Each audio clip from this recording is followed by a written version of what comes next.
What's up, fight fans? And we're back at it with another edition of Round One Sports TV. Well, the Teofimo Lopez and Jamaine Ortiz fight concluded, and my fight reaction and results to all the fights of the night. What do I think about the fight? All that and more. So let's get right into this video. Well, before we get into the Lopez and Ortiz fight, I just want to break down a couple of the fights real quick. The young man, Alan Garcia, looked good. He looked real strong. I want to see more of him in the near future. Keyshawn Davis also fought on the card, and as well as young top prospect Abdullah Madison. These young men are coming up right now. They are showing a lot of potential in the sport of boxing. The future of boxing looks promising, and I can't wait to see some more of these young men.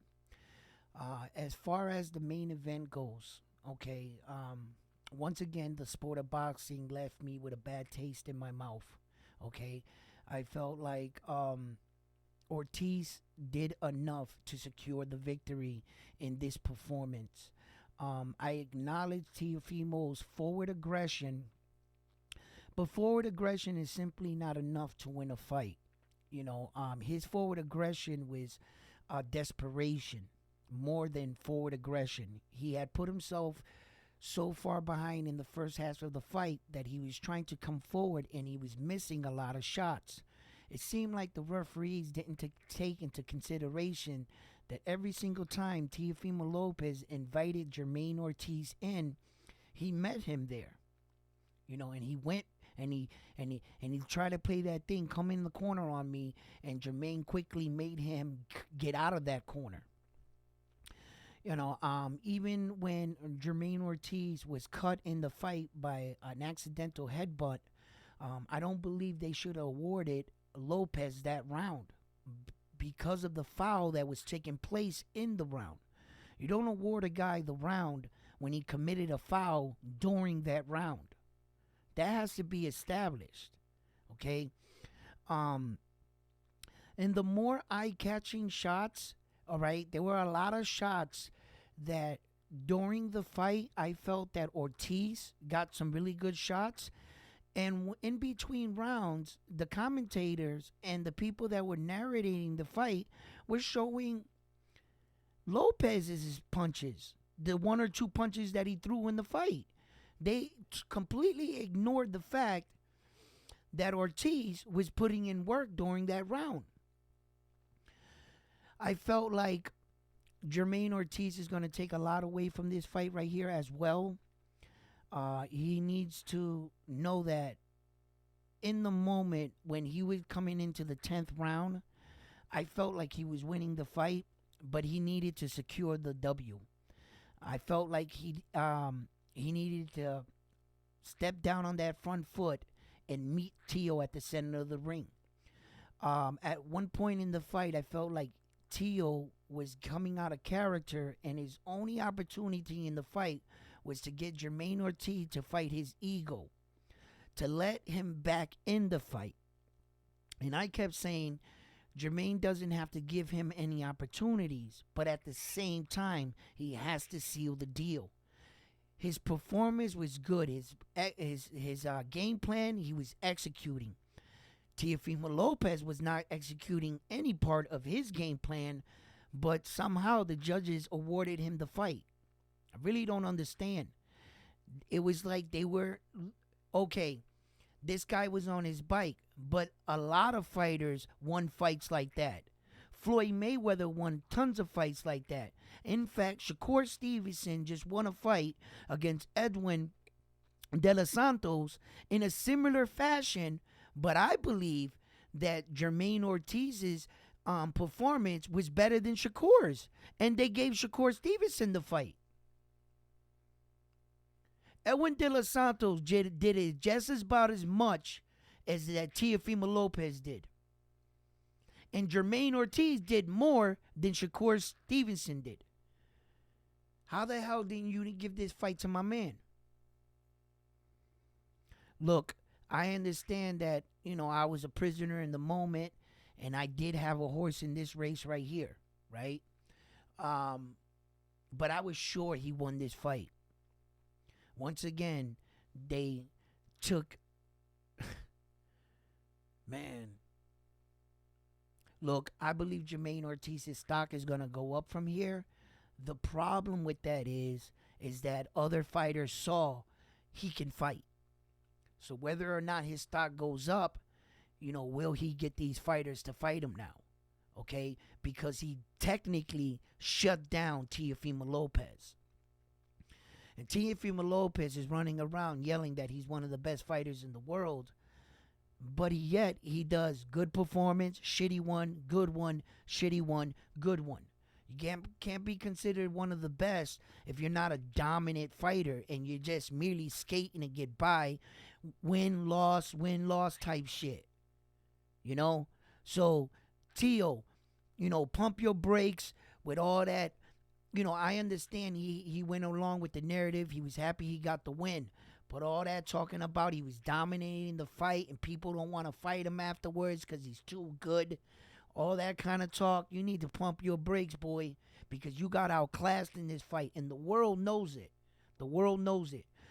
That scorecard they read off, 117, 111, was a disrespect to the game.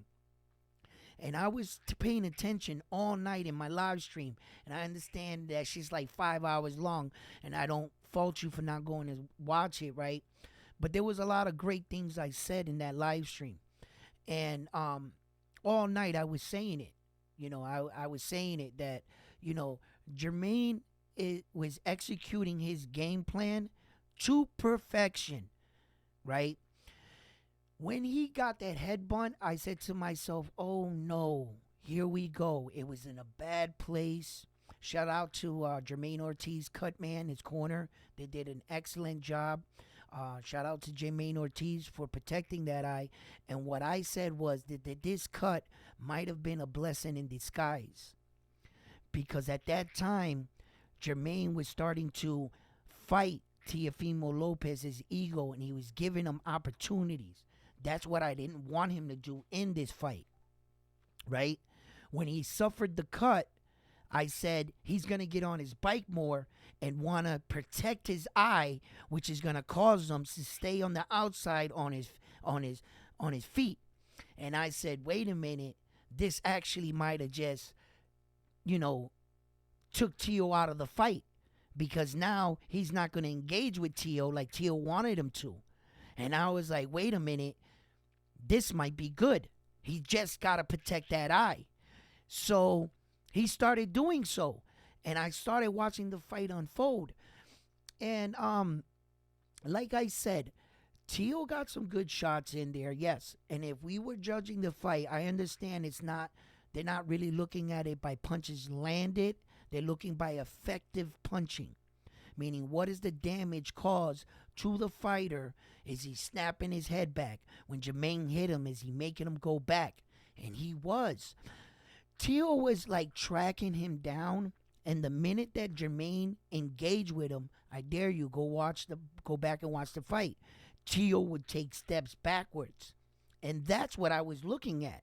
Teo had forward aggression, but when he met his aggression at the center of the ring, who was the one going backwards after the exchanges? Teo was. Yes, he was. The fight's right there. The proof's right there. You can go watch it. I just didn't see, it was a competitive fight. It was closer than I thought. I believe that Jamaine won a lot of the earlier rounds, and a lot of the later rounds that they started giving it to Teofimo Lopez. Some of those rounds I didn't see that he won. In fact, I still was thinking that Jamaine was winning those rounds. I'm going to have to go back and watch the fight again. I'm just really disappointed right now because they just robbed the kid from achieving his dream. He'll get another opportunity, but where will he get this opportunity? In fact, I woke up this morning and I saw an announcement that Ryan Garcia and Devin Haney, are talking now again. to try to put their fight together, seeing that some of the fights that they tried to put together didn't come to fruition. So now Ryan Garcia was rumored to fight Rolly, remember? And now Rolly is fighting someone else. So now Ryan Garcia wants to put his name in the hat to fight who? Devin Haney? Ryan Garcia is not on the level, and he's not ready for a fighter such as Devin Haney. But Devin Haney's not going to shy away from this opportunity, because this would be a big money fight for him, and it would be an easy night in the office. This is easy money, baby. Ryan Garcia doesn't. If I didn't think he had a chance against Tank Davis, I think he even has a lesser chance against a skilled fighter like Devin Haney. Yeah. Look, Ryan Garcia wants to be in there now with the best of them. His name definitely brings him to the event. I don't think his skills brought him to the event. All right. He's never fought for a world title. So I don't believe that his skills brought him there. Bottom line. Okay. I believe that Ryan Garcia has potential. I believe Ryan Garcia is a phenomenal athlete.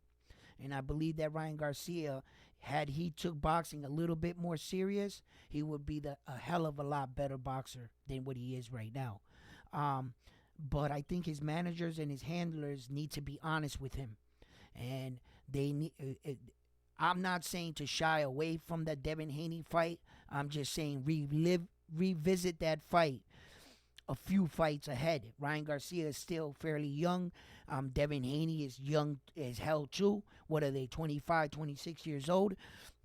You got 2-3 more years where they could meet each other, and it would be even a better fight then than it would be right now for Ryan. It would, at least, I believe, if Ryan was to stay dedicated in the gym, he would be that much more prepared to fight a fighter like Devin Haney. If you put him in the ring right now with Devin Haney's going to wipe the floor with him. It's just not going to even be a real good fight. No, not with that bullshit. Whatever Philly shell defense Ryan was showing in his very last fight, that he was so lost in his defense, he didn't even know what to do. You're not going to tell me a fighter like that with that kind of defense is going to even oppose a kind of fight against such a skilled veteran fighter such as Devin Haney, 4-time champion. Come on, man. It's not. No, I'm not going to allow myself or on this channel to sit here, look in the camera, and just give you viewers a false narrative that, no, boxing is boxing. And there's levels to this game. And Ryan Garcia is not on Devin Haney's level. That's it. Look, man, I wanted to get on, make a quick video. To tell you the truth, the wind was knocked out of my sails. I really, really felt like he won this fight. The interesting is that in the contract leading into this fight, there was only a rematch clause on one side. Meaning, Teofimo Lopez had him sign the contract and said, if you win, I get an automatic rematch. But if I win, you don't get one. That's how the contract was signed. And I think that if Teofimo Lopez was anybody right now, he would give Ortiz a rematch. But you know what? He's not going to do that. He ain't going to want to get in there with that Puerto Rican fighter. And by the way, Tio, how is that for a Puerto Rican fighter for you? You say they ain't no good? Huh? How is that for you? You know you lost that fight. You know you lost that fight. He whooped your ass, bro. You can say what you want, right? But hold that. Listen, Keyshawn Davis is going back and forth with Teofimo Lopez. Teofimo Lopez better never bring up Terrence Crawford's name again. He better never say he could beat a man like Terrence Crawford with those kind of performances right there. I don't give a fuck what he says. Oh, better fighters bring the best. Don't give me no excuses. You should be dominant throughout your career. That's it. That's it. He ain't on Terrence Crawford's level, and he needs to keep that name out his mouth. But fight fans, listen. I just wanted to catch up and make a recap on the video. Please like, subscribe to the channel, and if you haven't already, click that notification bell icon so you can get all your latest and notification and boxing news. Here at Round One Sports Talk, I'm on to the next video. After this video, peace.